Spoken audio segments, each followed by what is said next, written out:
صحت اور بیماری انسانی زندگی کے ساتھ ساتھ ہے. انسان کی زندگی کے کوئی بھی 2 دن ایک جیسے نہیں ہوتے. آج اگر انسان خوش ہے تو کل اداس ہوگا. اگر آج وہ اپنے جسم میں قوت محسوس کر رہا ہے تو کل بیمار ہو سکتا ہے. انسان کے اوپر دن میں بھی کئی بار مختلف طرح کی کیفیات گزرتی ہیں. کبھی انسان روحانی طور پر، جذباتی طور پر بیمار ہوتا ہے اور کبھی انسان جسمانی طور پر بیمار ہو جاتا ہے. بیماری کی کیفیت صحت کی کیفیت سے مختلف ہوتی ہے اور ہر انسان اس کو محسوس کر سکتا ہے. ایسی صورت میں انسان کو دوا کے ساتھ ساتھ اللہ سبحانہ وتعالیٰ کی طرف رجوع کرنا چاہیے اور اپنے لیے خوب خوب دعائیں کرنی چاہیے. بعض اوقات بیمار خود اپنے لیے دعا نہیں کر سکتا تو بیمار کی عیادت کرنے والے اور بیمار کو دیکھنے والے، اس کے دوست، رشتہ دار، عزیز، اقربا اور ایون ہسپتال کا عملہ مریض کے لیے ایسی دعائیں پڑھ سکتا ہے جو اس کے لیے شفا یابی کا ذریعہ ہو سکتی ہیں. تو بات یہ ہے کہ انسان ہر حال میں اپنے رب کا محتاج ہے اور اسے اپنی ہر ضرورت کے لیے اپنے رب کی طرف رجوع کرنا چاہیے، اور خصوصاً قبولیت کے مواقع پر رات کا پچھلا پہر اس کے لیے بہت مناسب ہے، جب اللہ سبحانہ وتعالیٰ بندوں کو پکارتے ہیں کہ ہے کوئی جو مجھ سے دعا کرے تو میں اس کی دعا قبول کر لوں، ہے کوئی جو مجھ سے سوال کرے تو میں اس کو جواب دوں، ہے کوئی جو مجھ سے استغفار کرے تو میں اس کو بخش دوں. تو جب انسان بیمار ہو اور خصوصاً اگر ایسی بیماری کا شکار ہو کہ جس میں بظاہر شفا کی کوئی امید نہ ہو تو اسے اور بھی زیادہ خشوع و خضوع کے ساتھ اور ایسے اوقات میں اللہ تعالیٰ کی طرف رجوع کرنا چاہیے کہ جلد از جلد صحت یابی ہو سکے. اور اس سلسلے میں کبھی بھی انسان کو اللہ تعالیٰ سے مایوس نہیں ہونا چاہیے. پھر یہ بات یاد رہے کہ جب انسان دعا کرے تو اس سے پہلے اللہ سبحانہ وتعالیٰ کی تعریف کے کلمات کہنا نہ بھولے. تو آئیے آج ہم آپ کو دعا کرنے سے پہلے کچھ نئے کلمات بتائیں گے جو اللہ سبحانہ وتعالیٰ کی حمد و ثنا پر مبنی ہے. ربنا لک الحمد ملء السماوات والارض وملء ما شئت من شیء بعد اہل الثناء والمجد احق ما قال العبد وكلنا لك عبد اللهم لا مانع لما اعطيت ولا معطي لما منعت ولا ينفع ذا الجد منك الجد. اے ہمارے رب، تمام تعریفیں تیرے ہی لیے ہیں جن سے آسمان اور زمین بھر جائیں اور اس کے بعد جو تو چاہے وہ بھی اس سے بھر جائے. تو ہی تعریف اور بزرگی کے لائق ہے. بندے جو کہتے ہیں تو ان کا سب سے زیادہ حقدار تو ہے اور ہم سب تیرے بندے ہیں. اے اللہ، جسے تو عطا کرنا چاہے اس سے کوئی روک نہیں سکتا اور جسے تو نہ دینا چاہے اسے کوئی دے نہیں سکتا، اور کسی مرتبے والے کی بزرگی تیرے سامنے کوئی فائدہ نہیں دے سکتی. یعنی اللہ سبحانہ وتعالیٰ کے علاوہ کوئی بھی اور ایسا نہیں ہو سکتا جو انسان کی مشکل کو آسان کر سکے. تو آئیے اس کے ساتھ ہم دیکھتے ہیں کہ بیماری کے اسباب کیا ہوتے ہیں، بیماریاں کیوں آتی ہیں. سب سے پہلی بات تو یہ کہ بیماری اللہ کے اذن سے آتی ہے. جب تک اللہ سبحانہ وتعالیٰ کا اذن نہ ہو انسان پر کوئی کسی قسم کی مشکل آ نہیں سکتی. قرآن مجید میں آتا ہے ما اصاب من مصیبت الا باذن اللہ. جو بھی مصیبت آتی ہے وہ اللہ کے اذن سے آتی ہے اور وہ تقدیر کا حصہ ہوتی ہے، اور اس میں اللہ سبحانہ وتعالیٰ کی حکمت اور مشیت کار فرما ہوتی ہے. اور وہ کیا ہو سکتی ہے؟ مثلاً اللہ تعالیٰ کسی بندے کے ساتھ بھلائی کا ارادہ کرتے ہیں، اس کے گناہ معاف کرنا چاہتے ہیں، اس کو کسی خاص چیز کی سمجھ دینا چاہتے ہیں تو اسے تکلیف میں مبتلا کر دیتے ہیں. کیونکہ بعض اوقات انسان زندگی میں اتنا مصروف ہوتا ہے اپنے روزانہ کے روٹین کے کاموں میں کہ وہ ٹھہر کر، رک کر، خاموشی کے ساتھ وقفہ لیے بغیر کوئی ایسی بات سوچتا نہیں کہ جو اسے سوچنی چاہیے، جو اللہ تعالیٰ چاہتے ہیں کہ وہ سوچے. تو جب انسان بیمار ہو جاتا ہے تو ایک اور کنڈیشن میں آ جاتا ہے، وہ آرام کی کیفیت میں آ جاتا ہے. ایسی صورت میں انسان کو وہ باتیں بھی سوچنے کا موقع مل جاتا ہے جو عام طور پر وہ نہیں سوچتا.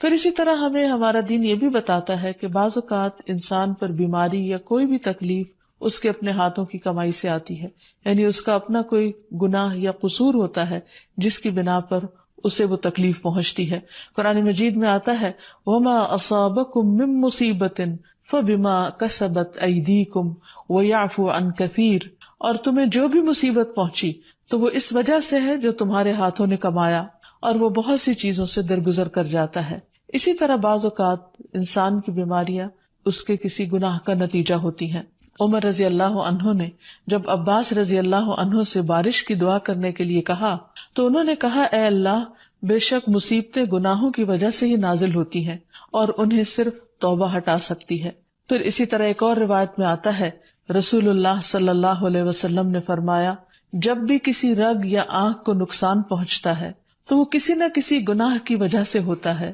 لیکن جو تکالیف اللہ تعالیٰ ویسے ہی ٹالتا رہتا ہے وہ کہیں زیادہ ہو جاتی ہیں۔ پھر اسی طرح بعض بیماریاں انسانوں کے اعلانیہ گناہوں کی وجہ سے بھی ہوتی ہیں، جیسے کہ ایک حدیث میں آتا ہے، جب کسی قوم میں بدکاری عام ہو جاتی ہے اور وہ اعلانیہ اس کا ارتکاب کرتے ہیں تو ان میں طاعون اور ایسی مختلف بیماریاں پھیل جاتی ہیں جو کہ ان سے پہلے گزرے ہوئے لوگوں میں نہ تھی۔ ابو امامہ باہلی سے روایت ہے کہ نبی صلی اللہ علیہ وسلم نے فرمایا، جس بندے کو بھی بیماری سے پچھاڑ دیا گیا ہو تو اللہ تعالیٰ اسے جب بیماری سے اٹھاتا ہے تو وہ پاک ہوتا ہے۔ تو یہ ایک حقیقت ہے کہ انسان کے گناہ اس کے لیے مشکلات کا سبب بنتے ہیں۔ امام ابن القیم الجوزیہ لکھتے ہیں، ان کی ایک مشہور کتاب ہے الداء والدواء، بیماریاں اور علاج، اس میں وہ کہتے ہیں کہ کوئی بھی گناہ ایسا نہیں کہ جس کے اثرات نہ ہوں۔ انسان سے چھوٹی یا بڑی جو بھی کوئی غلطی صادر ہوتی ہے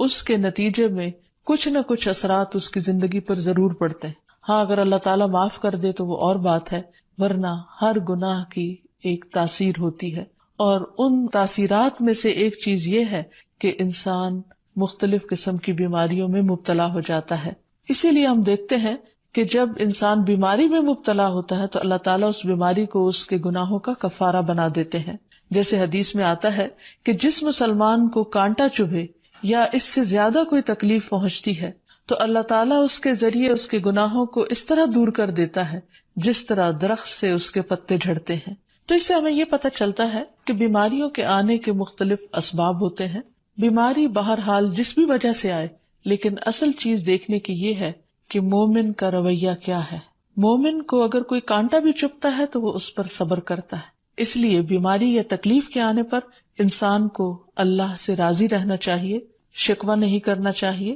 کیونکہ جو اللہ سے راضی ہو جاتا ہے کسی آزمائش پر، اللہ تعالیٰ بھی اس سے راضی ہو جاتا ہے۔ پھر اسی طرح اللہ تعالیٰ کا شکر ادا کرنا چاہیے، کیونکہ بیماری اس سے زیادہ شدید بھی ہو سکتی تھی، لہٰذا انسان کو اللہ تعالیٰ جس حال میں رکھے انسان اس پر شکر گزار رہے۔ پھر یہ کہ انسان کسی بھی بیماری میں کسی بھی قسم کی ہو اور زندگی کے کسی بھی حصے میں ہو، اس میں مایوس نہ ہو، پر امید رہے کہ بیماری دور ہو جائے گی۔ پھر اسی طرح اگر بیماری طول پکڑ جائے تو انسان کو گھبرانا نہیں چاہیے، کیونکہ ہر گزرنے والا لمحہ انسان کے درجات میں اضافے کا سبب بنتا ہے اور اس کے گناہ مسلسل جھڑتے چلے جاتے ہیں حتیٰ کہ انسان بالکل پاک صاف ہو جاتا ہے۔ پھر اسی طرح انسان کو بیماری کی حالت میں دوسروں سے شکوے شکایات نہیں کرنی چاہیے، کیونکہ بیماری اللہ کے اذن سے آتی ہے، اور جب انسان ہر ایک کے آگے رونے لگتا ہے تو گویا وہ اللہ تعالیٰ کا شکوہ کر رہا ہوتا ہے، جو چیز اللہ تعالیٰ کو پسند نہیں۔ پھر اسی طرح منہ سے برے الفاظ نہیں نکالنے چاہیے، بیماریوں کو کوسنا نہیں چاہیے، اور پھر ایسے الفاظ نہیں ادا کرنے چاہیے کہ مجھے لگتا ہے کہ اس بیماری میں میری زندگی چلی جائے گی، یا یہ کہ کسی مریض کی عیادت کے لیے جا کر اس کو اس قسم کی بات نہیں کرنی چاہیے، خواہ کتنی ہی خطرناک بیماری کیوں نہ ہو، ہمیشہ اسے امید دلانے چاہیے، کیونکہ مایوسی کے الفاظ اور برے بھلے اور منفی قسم کی باتیں اللہ تعالیٰ کو پسند نہیں، اور انسان ویسے بھی جیسے سوچتا ہے پھر اس کے ایکشن اس کے مطابق ہونے لگتے ہیں۔ اب یہ ہے کہ انسان بیماری میں دوا ضرور کرے، کیونکہ حدیث میں آتا ہے کہ اللہ تعالیٰ نے کوئی بیماری ایسی نہیں اتاری جس کے لیے دوا نہ اتاری ہو۔ ہاں، جسے معلوم ہو اسے معلوم ہوتا ہے، اور جسے نہیں معلوم ہوتا اسے نہیں معلوم ہوتا۔ بعض اوقات اللہ تعالیٰ ڈاکٹر کے دل میں ڈال دیتا ہے اور اس کا علاج اس کو سمجھ میں آ جاتا ہے، اور بعض اوقات وہ بیماری لا علاج ہوتی ہے، حالانکہ اس کا علاج موجود ہوتا ہے مگر کسی کو بھی علاج سمجھ میں نہیں آتا۔ بہرحال نوعیت کچھ بھی ہو تو علاج ضرور کراتے رہنا چاہیے، اور کبھی مایوس نہیں ہونا چاہیے کہ اس بیماری کا علاج ہو نہیں سکتا، نہیں، ایک کے بعد ایک کوشش انسان کرتا رہے، اور جب اللہ کا اذن ہوگا بیماری دور ہو جائے گی۔ اور اس کے ساتھ ساتھ انسان یہ بھی یقین رکھے کہ شفا اللہ کے ہاتھ میں ہے، کسی ڈاکٹر کے ہاتھ میں نہیں، کسی انسان کے ہاتھ میں نہیں، کیونکہ جب تک اللہ کا اذن نہ ہو شفا نہیں ہو سکتی، خواہ کوئی کتنا بھی بڑا ڈاکٹر کیوں نہ ہو۔ اسی لیے نبی صلی اللہ علیہ وسلم کی دعاؤں کے آخر میں آتا ہے کہ لا شفاء الا شفاء، کوئی شفا نہیں مگر تیری ہی شفا، یعنی جو اللہ سبحانہ وتعالیٰ اپنے بندے کو شفا عطا کرے۔ پھر اسی طرح یہ ہے کہ حضرت ابراہیم علیہ السلام نے اللہ سبحانہ وتعالیٰ کے بارے میں فرمایا تھا کہ وَإِذَا مَرِضْتُ فَهُوَ يَشْفِينِ، کہ جب میں بیمار ہوتا ہوں تو وہی مجھے شفا دیتا ہے، یعنی اللہ تعالیٰ ہی اس بیماری کو دور کرتا ہے۔ اسی طرح ایک اور روایت سے بھی پتہ چلتا ہے کہ شفا دراصل اللہ سبحانہ وتعالیٰ کے ہاتھ میں ہے۔ حضرت عائشہ سے مروی ہے کہ رسول اللہ صلی اللہ علیہ وسلم دم کیا کرتے تھے اور یہ دعا پڑھتے تھے، امسح البأس رب الناس بیدک الشفاء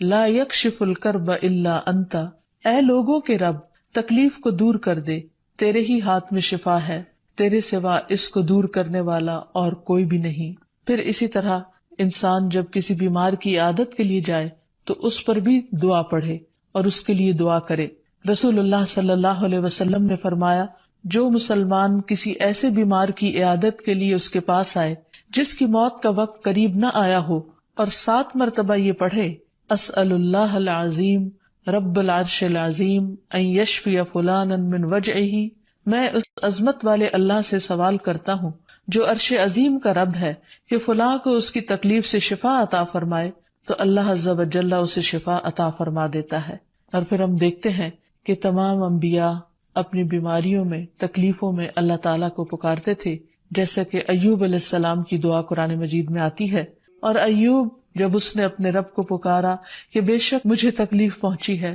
اور تو رحم کرنے والوں میں سب سے زیادہ رحم کرنے والا ہے، تو ہم نے اس کی دعا قبول کر لی، بس اسے جو بھی تکلیف تھی اسے دور کر دیا اور اسے اس کے گھر والے اور ان کے ساتھ ان کی مثل اور عطا کر دیے اپنے پاس سے رحمت کے لیے اور ان لوگوں کی یاد دہانی کے لیے جو عبادت کرنے والے ہیں۔ اسی طرح رسول اللہ صلی اللہ علیہ وسلم نے ایک اور موقع پر ایک صحابی عثمان بن ابی عاص الثقفی کو ایک دعا سکھائی۔ جب وہ نبی صلی اللہ علیہ وسلم کے پاس حاضر ہوئے، وہ کہتے ہیں مجھے اتنی تکلیف تھی کہ قریب تھا کہ وہ مجھے ہلاک کر دیتی، تو نبی صلی اللہ علیہ وسلم نے مجھے فرمایا، اس درد کی جگہ پر اپنا دایاں ہاتھ رکھو اور 7 مرتبہ کہو، بسم اللہ اعوذ بعزت اللہ وقدرتہ من شر ما اجد واحاذر، اللہ کے نام کے ساتھ میں پناہ مانگتا ہوں اللہ کی عزت کی اور اس کی قدرت کی اس شر سے جو میں محسوس کرتا ہوں، یعنی اس تکلیف سے بچنے کے لیے جو مجھے محسوس ہو رہی ہے اور جس سے میں خوف محسوس کرتا ہوں۔ عثمان کہتے ہیں کہ جب میں نے یہ پڑھا تو اللہ سبحانہ وتعالیٰ نے مجھے شفا عطا کر دی۔ پھر اسی طرح ہر بیماری سے شفا کی دعا نبی صلی اللہ علیہ وسلم نے سکھائی۔ عبداللہ بن عباس سے مروی ہے کہ نبی اکرم صلی اللہ علیہ وسلم نے فرمایا، جب کوئی شخص کسی ایسے مریض کی عیادت کرے جس کی موت کا وقت ابھی قریب نہ آیا ہو اور اس کے پاس 7 مرتبہ یہ دعا پڑھے، اسأل اللہ العظیم رب العرش العظیم ان یشفیک، میں عظمت والے اللہ جو عرش عظیم کا رب ہے اس سے دعا کرتا ہوں کہ وہ تمہیں شفا عطا کرے، تو اللہ تعالیٰ اسے اس مرض سے شفا عطا کر دے گا۔ پھر اسی طرح نبی صلی اللہ علیہ وسلم اگر کسی کو کوئی پھوڑا بنسی ہوتی تو اپنے لعاب دہن کے ساتھ زمین کی مٹی تھوڑی سی لے کر اس درد تکلیف والی جگہ پر لگاتے تو اس سے بھی شفا ہوتی۔ حضرت عائشہ کہتی ہیں کہ جب کسی انسان کے عضو میں کوئی تکلیف ہوتی، پھوڑا یا زخم ہوتا، تو نبی صلی اللہ علیہ وسلم اپنی انگلی اس طرح رکھتے، اور سفیان جو راوی ہیں انہوں نے اپنی شہادت کی انگلی زمین پر رکھی، پھر اسے اٹھا کر فرمایا، بسم اللہ تربت اردنا بریقت بعدنا لیشفى به سقیمنا باذن ربنا، اللہ کے نام کے ساتھ ہماری زمین کی مٹی ہمارے رب کے حکم سے ہم میں سے بعض کے تھوک کے ساتھ ہمارے بیمار کو شفا دی جائے۔ یعنی لعاب دہن کا اپنا ایک اثر ہوتا ہے، اور لعاب دہن جو ہے ایک طرح سے دوا کا کام کرتا ہے، اور اللہ کا نام لے کر جب لعاب دہن لگایا جائے تو شفا ہوتی ہے۔ جیسے کہ ایک اور موقع پر نبی صلی اللہ علیہ وسلم نے ایک جلے ہوئے مریض کے اوپر یہی دعا پڑھ کر لعاب دہن لگایا تو اللہ تعالیٰ نے اس مریض کو شفا یاب کر دیا، اور وہ دعا تھی، اذہب البأس رب الناس واشف انت الشافی لا شفاء الا شفاؤک